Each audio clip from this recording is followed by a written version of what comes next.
Bismillah. Assalamualaikum warahmatullahi wabarakatuh.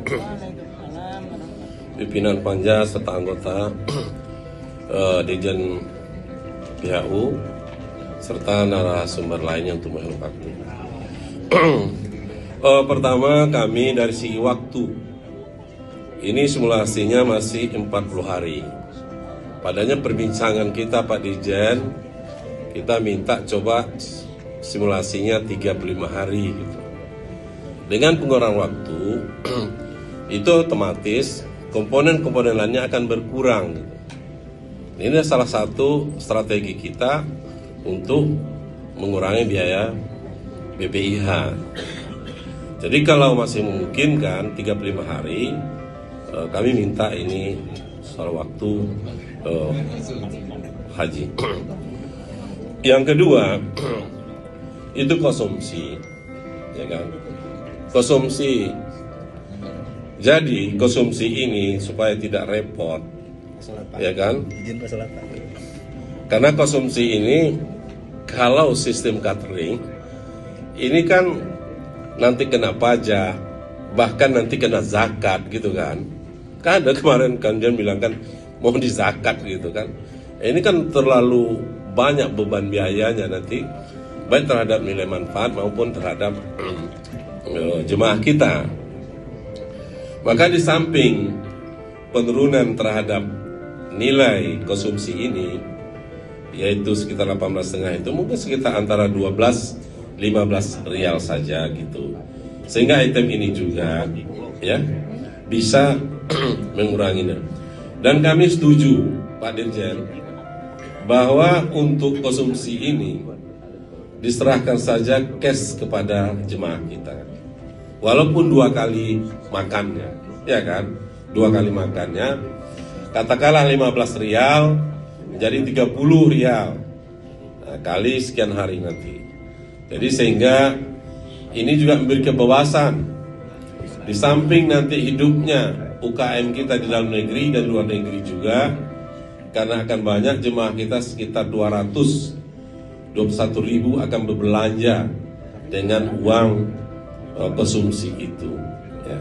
Sehingga nilai manfaatnya ada di masyarakat di dalam dan luar negeri. Ketiga, akomodasi itu masih di angka 4.250 rial, ya kan? Di Madinah 1.373 rial. Kami kira masih bisa ditekan ya Pak. Sesuai super kita lapangan kemarin, itu bergerak antara 3.500 sampai 3.750. Hotelnya lebih bagus, lebih sempurna daripada yang akan dikontrak oleh Dirjen PHU gitu. Dan lebih dekat gitu. Jadi ini hasil survei kita. Nah, ini artinya bisa ditekan lagi dari sisi akomodasi. Ya. Kemudian baru lagi hotel. Kemudian transport. Kami sarankan di transport Pak Dirjen, include saja dengan akomodasi hotel. Artinya hotel-hotel yang sanggup menyediakan transportasinya, itu yang kita kontrak. Dan itu semua rata-rata sanggup gitu.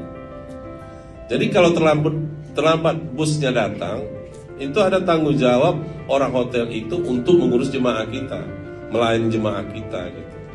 Sehingga ini juga memudahkan jemaah kita untuk berkomunikasi.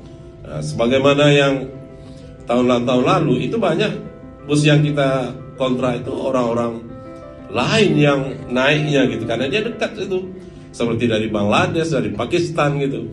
Nah ini, tapi kalau sudah bus itu satu dengan hotel, berarti ini tidak mungkin. Kenapa?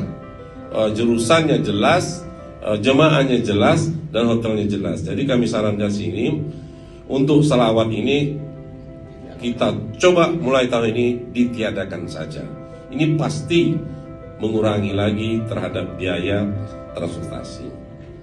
Kemudian masyair, ya masyair juga masih tinggi ini Bapak, 5.000. Dulu okelah COVID kita diulok-ulok oleh orang Arab itu kan, karena waktu dekat. Kami kira ini bisa bergerak antara 2.500 masalah ini, sehingga dengan demikian dapat mengurangi terhadap komponen lainnya. Living cost Pak, ini turun lagi, kita harapkan tetap 1.000 nih. Ini jadi 750. Sudahlah ongkos hajinya naik, living cost-nya turun. Nah ini jadi persoalan juga nanti. Kalau bisa living cost itu tetaplah 1.000 atau 4 juta ditambah dengan uang 8 juta konsumsi tadi, sehingga 12 juta masyarakat kita menerima.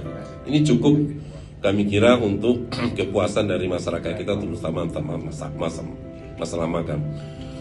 Terus yang berkaitan dengan penerbangan, tentu harapan kita yang memang sudah kita tadi menerima penjelasan, tapi kami minta kepada maskapai Garuda dan Saudi, tolonglah angka 32 ini masih bisa ditekan lagi.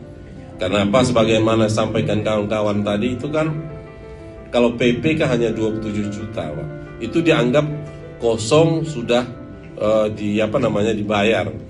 Mengantarnya berisi, menjemput kosong, kan begitu, Pak. Sehingga ini kami kira masih bisa ditekan lagi. Jadi prinsipnya Pak Dirjen, filosofi kita lakukan efisiensi terhadap item-item yang tidak perlu, yang tidak pantas kita bebankan kepada jemaah.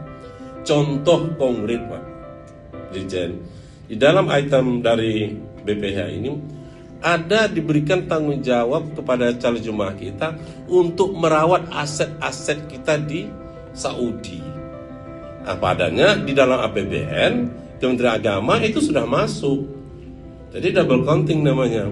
Di APBN melalui Kementerian Agama sudah masuk perawatan aset haji kita di luar negeri. Di jemaah haji ini dimasukkan lagi kita. Itu contoh konkret. Jadi kalau kita sisir, Pak Dirjen, hal-hal yang tidak perlu dibebankan kepada jemaah kita lakukan efisiensi, itu lebih kurang 236 miliar. Kami sudah sisir itu.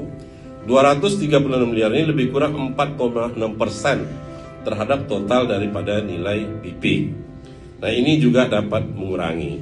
Sehingga kita harapkan dengan poin-poin yang kami sampaikan itu, kami mengharapkan untuk BP-nya ya, itu bergerak antara 45 paling tinggi 50 juta. Jadi kami fraksi Demokrat mengharapkan antara BPH itu bergerak antara 85 sampai paling tinggi 90 juta. Untuk BP masyarakat jemaah haji itu sekitar 42 juta. Nah, inilah kesimpulan kami. Kami kira demikian, Pak Ketua dari Fraksi Demokrat menyampaikan beberapa masukan. Terima kasih. Wassalamualaikum warahmatullahi wabarakatuh.